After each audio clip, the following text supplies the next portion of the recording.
I have a question for you because I heard about it this week. Not heard about it, but it made me kind of self reflect. But basically, are you afraid of reaching like your highest potential?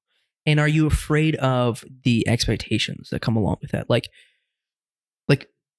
him being the absolute best, top tier, like athletically, or kind of like like mid tier for everyone else, but your version of like high tier.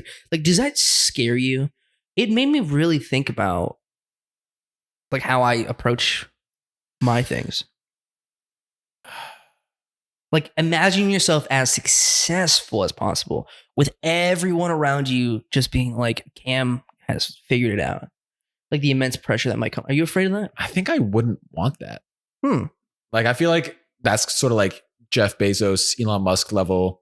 Like, to have their personality, that's Well, not something I want. Those are like very, very odd situations. Like you may not be like the millionaire mentality, like being a part of that like elite top class. Well, what is it? I mean, what is it that is considered top, like money? Yeah. Okay, that's your version of success. Put you on the spot. In terms of my field, yes. Okay. Because I mean, unless I come up with some kind of algorithm that cures cancer. I'm pretty sure that already exists. They just don't want us to know about it. Yeah. So you are scared. You are scared of maybe the expectations that come along with being like your highest performing self. Maybe not the expectations, but what's going to happen to me morally. Like I feel like you can be successful and still hold on to your morals. I think people forget that. You don't have to like do dumb and really bad shit to get to where you need to be. Won't.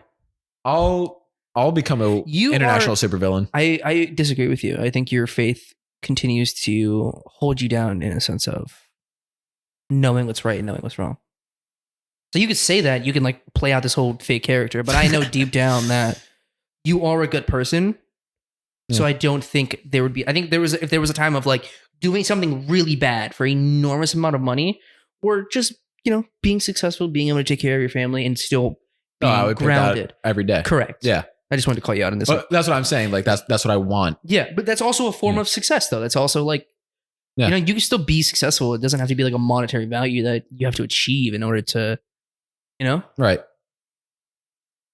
I also, I guess like probably the more answer you're expecting, I would feel like if I had reached the top, then having to stay on the top.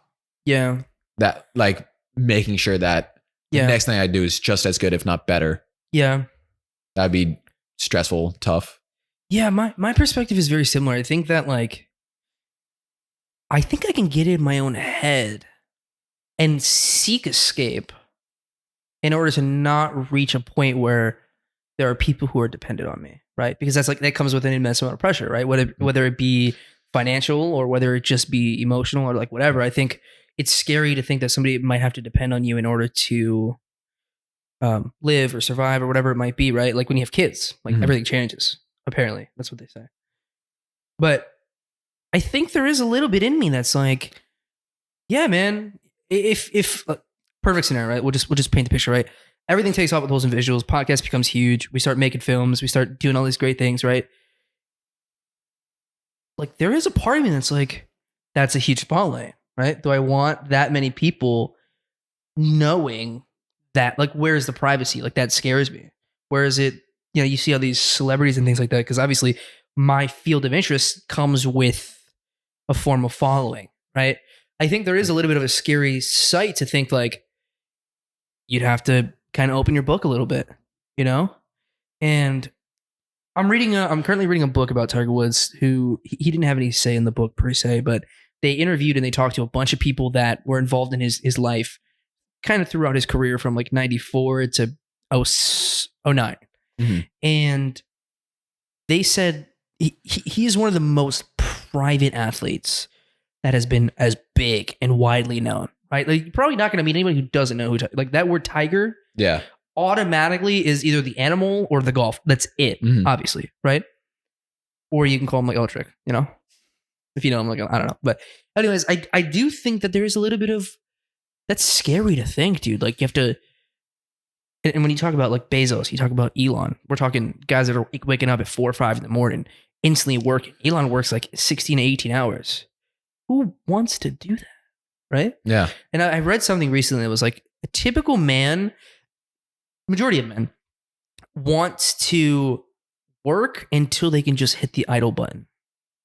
You know? Yeah.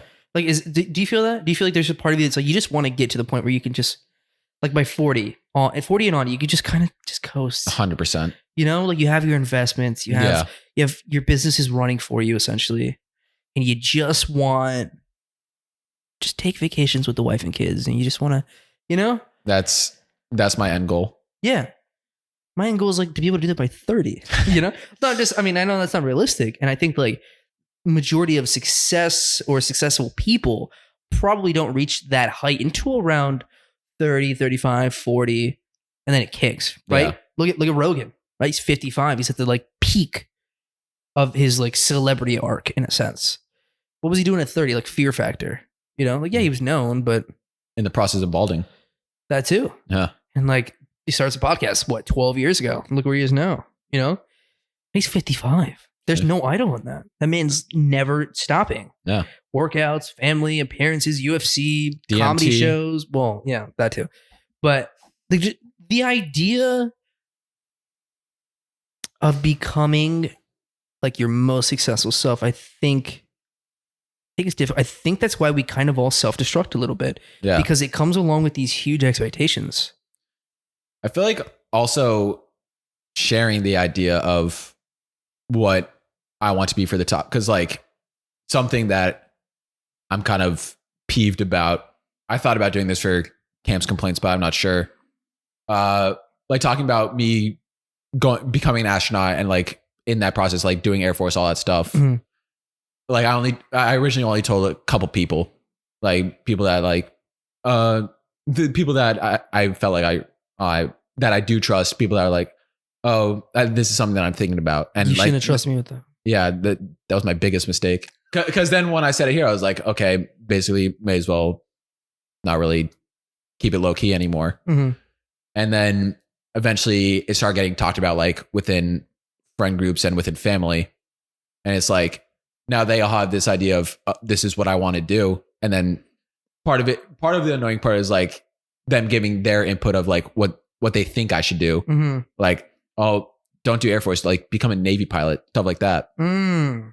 And it's like, and then like other stuff like that, like pretty much along those lines. And then when I feel like, okay, maybe this isn't something I want to do, I've decided that this is more my thing. It'll become, oh, what happened to this? Like I thought you wanted to become an astronaut. I thought you wanted to do all this stuff. Why are you settling for this? Yes. Huge word you just said is settling. Everybody thinks you're settling when it's no longer what they have put you, like they put you in this box. Mm-hmm. And when you immediately remove yourself from that and you're like, I want to do this instead, right? We're still young. We're still trying to figure out the world. We're still trying to figure out what we want to do. It's always settling. Yeah. It's like, no, it's called more, I would say it's just change of heart. Mm-hmm. And to kind of reflect on what you said there, yeah, there's a part of like sometimes when you share with people, and I hope that I wasn't one of those people in your life that was like trying to give you an opinion, because I'm just like joking. I'm just like, hey, do whatever the fuck you want. Like, I don't care. It doesn't, you know what I'm saying? Like, it kind of affects me, but like, it's your life. Do what you want. You know what I'm saying? And I make jokes about this and that, but there's always this idea that you say one thing that you want to do, and it's like, you're now this. That's it. Yeah. Until you become this, you're a failure now. You know, and like being an astronaut is like fucking huge, right? And so let's say instead of being an astronaut, you're like, actually, I just want to go open my business and I want to be like a software engineer or whatever it might be, or, you know, whatever in your field. It's like immediately like you feel almost like looked down. Yeah. You know? And I was kind of telling you this the other day, like sort of jokingly, but also actually like if I had to choose between like getting married and starting a family and going off to space, becoming an astronaut, I'm taking the family every day. Yeah. And then it becomes, well, am I then it becomes, why am I really wanting to become an astronaut? Is it because I feel like I might not be able to get that family. And it's like me kind of, okay, I'm just going to do this instead, like run away from everything, whatever, go as far away from Earth as possible. I was going to say that's about as far as you can go. Exactly. Yeah. And then it's like, if I do end up getting that family, I'm not going to want to go to space at all because I want to spend every day I can with them. Yeah.